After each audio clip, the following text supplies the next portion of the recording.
Good morning, everyone. It's Joker, and today we are back with another slime video. And before we talk about my thoughts on the New Year's Milim, there are a few points to get in the news as far as updates. So number 65 has been here already. The autogram equipment, we did know that Milim was getting an advanced release, but it hasn't released yet. There is more information in the news about this that we'll cover in a bit. But also, number 66, we're getting another speed battle, which hasn't come out for about 2 months now. The last time we got it was, 2 months ago. And this is an event with a recommended EP of 86 to 348,000. And you clear the quest by defeating the enemy within the specified number of turns. It looks to be the same exact format as it was previously.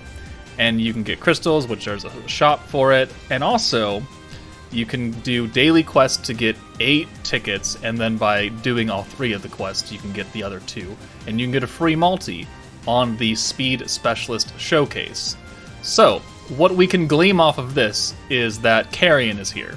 Carrion is shown on this image, which the last one was not. So let's bring over my previous video from 2 months ago, and you can see not the character that's represented, but you can see that we're using Space, Wind, and Earth teams to beat the stages.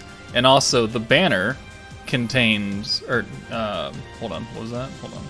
No, fucking Light, Wind, and Earth. What am I doing? Light, Wind, and Earth, sorry. But then if you go into the banner for the Speed Specialist, you have Light, Wind, and Earth units. So I assume that the next probably 3 stages will not be Light, Earth, and Wind. It will probably be Space, since Carrion is shown, and then Fire, and then Dark, maybe? Could be.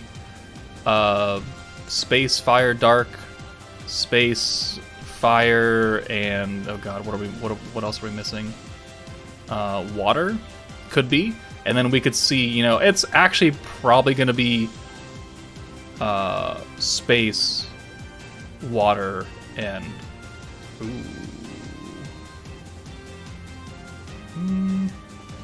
space, water, and I don't know, maybe dark. Will this be the first time that the anniversary units return? I don't know. Because fire, we still have a fire banner. We have 2 fire banners up, right? So I don't know if they would bring fire. They could. They could indeed, but they're not going to put, 2.0 units on this. Because these are all, besides the Earth ones, that's 1.0. It could be, they could swap out Earth 1.0 for Earth 2.0, and then they could have space, wind, or space, water, and Earth 2.0. Entirely possible. That's probably what I should expect, but since Carrion's here, maybe Space 1.0 and not 2.0. But we know that it's going to be that banner. It's going to have whatever 3 stages. It's going to have those 3 metas as this, the featured units, and probably nothing else. So you get a free multi on it. That's cool. Free stuff is free stuff, and someone's going to pull a good unit on this banner. Next up, we have number 68, the challenge quest, Veldora Against Revenge, which sounds like a typo. But this is the super hard, most difficult challenge event to ever be released in this game that they teased during the live stream. A recommended EP of 500,000. So I don't know what this is going to do, what team you have to use. We don't know anything, but we know that it's coming next Monday, the 9th for me. Technically the 10th for UTC time. So, I mean, that's cool. It's not too far away. But you get the gallery image, the Shangri Spa, which we kind of saw in a blurred kind of image. But, we'll see how that turns out. We'll see how the speed quests and this challenge quest goes. And then down here is another Tempest Harvest New Year special where you get the red and white mochi, you get 50 stamina. That starts the day after. So we're getting content on Monday, the 9th, Tuesday, the 10th, and then we're getting Tempered Edge EX3 through 5 on Sunday, the 15th. So next week is going to be quite a few updates in between. So I don't know when the next unit drops after this Milim. It could be Thursday. It could be Sunday. I don't know. But now that we're 5 minutes into this video, we should go check out this Octagram Bazaar lineup, and this shows all the gear that will be available and their stats. And you can see that the Octagram gear is an extra 2% on top of, normal, what gear would normally give, which is 10% if you use like the same type. It costs Octagram emblems to get these pieces of gear. 2% on attack and 2% on defense is not what I would consider worth, no matter how much they cost. Of which, you can't even buy it, because if we go into the Octagram shop right now, the shit ain't there. Octagram Bazaar, it's only the characters. So I don't know what's going on. I don't know when it's actually dropping, but know that it's there, and it's probably not worth it, because you're better off just buying the unit and using the Awakened gear that you have for them, or can make for them. That doesn't cost emblems. But that out of the way, let's actually get to the whole entire goddamn point of this video, and talk about the New Year's Milim unit that just came out. So, we knew going in to tonight's banner that she was an attack buffer and a light resistance down, and we knew she's AoE, which, it looked good on paper. 45% is the highest all-team attack buff because Space Rimuru was 40%. So 45%, it still costs 55 points, and then a secondary effect of lowering light resistance by 30, which technically you don't have to take advantage of, right? You could use her just as an attack buffer on any team, and she will work fine, unless your team already buffs their attack, of which it's kind of a waste. But, on a light team, that 45 and this 30 can do pretty good stuff. And this essentially combines Space Rimuru and Light Daggerel into one unit, and makes it a little bit better, because I don't think Light Daggerel is 30%. I think he's like 20, 15% maybe, somewhere around there. I don't know. But the skill is good, and it's viable for almost any team that can get another 55-point skill in. Her second skill we did not know, and honestly, it's kind of a letdown. I at least wanted her to be a green to blue orb changer, that way we could replace Water Rimuru and have both orange and green covered while having Sokka as a special converter. Well, we got half of that, because she has the other Water Rimuru skill, where she takes all of her personal orbs and makes them blue, which can, in certain situations, be better than just a green orb change. Or it could be worse in certain situations, because maybe you only have one orb for her, or you have no orbs for her, and you just have greens. Or you have 2 orange, 2 green, and none of them are Milim. So there are times where that skill is useful. And there are times when just a straight up green to blue orb change is much better. It just kind of depends on RNG. So, is it useful? Yes. Is it as useful as I wanted it to be? No. So, she can fit on teams that run blues. Like, you can put her on the space team, and you can give Space Milim an ungodly 45%, which will then, be increased by Drago, so you're probably looking at about 56% attack, which seems kind of funny, but I mean, she does damage. The light resistance down obviously can only be used on the light team. The light 2.0 team doesn't really have the points necessary to run another 55-point skill, because this is assuming you're bringing Leon and the hero, and that's 2 points. You don't have to bring in Leon because you have Shinsha, but trying to use 110 points in one turn when you're capped at 100 is not the easiest thing to do, and you really have to play around with that team in order to make that work. So it's not exactly viable. So it really just fits onto this current 3.0 team, and where you have points aplenty because of Shuna and blues and all that stuff. So yes, you can use her general purpose for the attack buff, and she'll probably work great. But Space Rimuru already does that. Yes, it's 5% less, but he's in the general pool. You don't need to summon on this single banner to take advantage of an attack buff if you already have Space Rimuru, or if your primary DPS for whatever team already gives himself an attack buff. Then it's just kind of a waste. You can make them stronger, yes. Is it worth a slot for a character that could be a different kind of buffer that you don't have already? Or an orb changer to make you more efficient? I don't think so. And then her second skill, again, is good, but not great.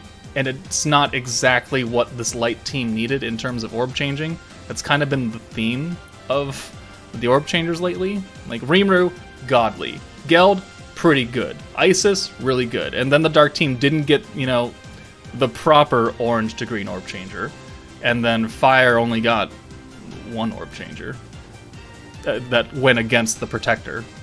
So they've been releasing some wonky orb changers lately, and I'm not quite sure if I agree with that kind of outlook. But moving on, her Valor trait is when you use souls while one or more enemy characters has an ult, you will then decrease their ult gauge by 10%, up to 20% if you awaken her twice. Which seems really good, but because you can stack at most 200% ult, if you're at 111% or 121%, you're going to take 10 and 20 away and you're still going to have an ult, right? So it has to be wildly specific of you need to be perfectly at 100%. So is it usable? Yes. Would I bring her into Valor Cup? Probably not, because I wouldn't bring a stacking team like Light 3.0 into Valor Cup. Raphael's got double 55-point skills. You're not using that. You're using Bride Shizu, or you're using Guy, and it's not really, again, not viable, really, realistically. Can you make it work? Yes. Will it be difficult? Yeah. Her actual trait, when you unleash a 4 combo of blues, she increases her own crit rate by 5%. This works in the support formation up to 8, so if you get her 100 and you don't want to use her, you can slide her underneath Raphael, and you can give Raphael an extra 8% crit damage, or crit rate, which, yeah, Tempered Edge has 80% crit resistance, so you don't want to crit there. So I'm kind of confused by that option. 4 blues is not hard, but if you're using her on the front line, no one else is giving crit. No one's giving crit damage on this team, so what is the purpose? And she's an AoE unit, and this is most likely a single target Jubilee, because we're a stacking team, so like this has almost no value. So I don't understand this trait. It's not a very good trait. And then her enhancement, when you get a 6-star, you get an extra 5% on the pierce resistance down. It goes up to 10%, which is cool, which will mean that, Raphael will hit a little bit harder. And then her EX ability is extra pierce power if Rimuru is on a team, and she is a team buffer, which is good on that aspect. Extra pierce power for herself, again, she's not the main nuker of this team, so it is what it is. Do I suggest you summon for her? I'm gonna say no. If you already have Toa and Violet and Fire, because Fire is good and Toa is the best protector in the game, then cool. If you haven't summoned at all for the Light 3.0 meta, Milim is not who you're looking to pick up, right? We have the Skull Ready and Water Rimuru. He's free. And he's a green orb changer. He does, double duty for orb changing. He's free. Space Rimuru can give you 40% attack for your entire team for 55 points. 5% less, but he is a general banner unit. You can pull him on Tempest tickets. You can pull him on the Super Bitch tickets that don't even guarantee a 4-star. You can pull him on the Speed Battle when that comes. God knows. Actually, maybe not, but you can pull him anywhere else, and you don't have to summon on this limited banner with only one featured unit. So that skill can be used somewhere else. This light resistance down is wildly specific for 2 or 3 teams, depending on what you're using. Otherwise, it's useless, right? You're not bringing this Milim and this Space Rimuru to take advantage of a 30% light resistance down, and that's it, right? You're not bringing this Milim onto, let's say, the water team in place of Shuna or Shion, right? There's no point. They fit better on their own metas, right? That's the whole point of this game, is to fit within their meta. Trying to take her out of it just means that you have 3 skills, which, yes, are covered by 3 individual units, but you'll use those individual units in their best scenario.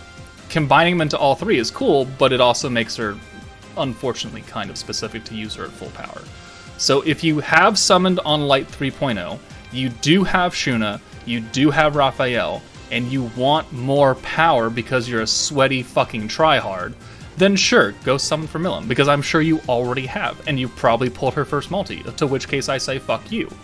If you don't have any of the 3.0 units for Light, and you're like, Do I like Milim? Yeah, you like Milim. Is she going to be useful to me? Not really. Not really. Right? This Milim is not game breaking. This Milim is not the hero. This Milim will not be put on every single team in the game and be fine. This Milim is meant to be used on a specific team in a specific role. And to that, I would not say it's worth your crystals. Right? Toa and Benimaru and Violet are still there. Toa, best protector in the game. Violet, very, very good self-sufficient DPS unit, who can also benefit from Protector Shuna. So, like, if you already have those, then summon on Shuna and Raphael. They are better than her in the specific team they're supposed to be run. She can work, but she's also limited. So for free-to-play players that are on the fence, that don't summon for her. Save your crystals. Wait for whatever third banner's coming out next week sometime, or just don't spend it all on this light meta, because honestly, I don't really think it's worth it. It can do big damage, yes, but lots of teams can do big damage at this point. Alright, I would just save your crystals or spend them elsewhere. That'll give you more value. But, you know, that's my opinion. Let me know what you guys think of this Milim down below in the comments. This video was kind of long, but we did have extra stuff to go over. But yeah, I will start working on her showcase tomorrow. I don't know if we'll have it out late tomorrow or early Saturday. One of the two will happen, but I promise you I will make a showcase because I had to go to Pity again. My luck finally ran out. But yeah, stay tuned for that.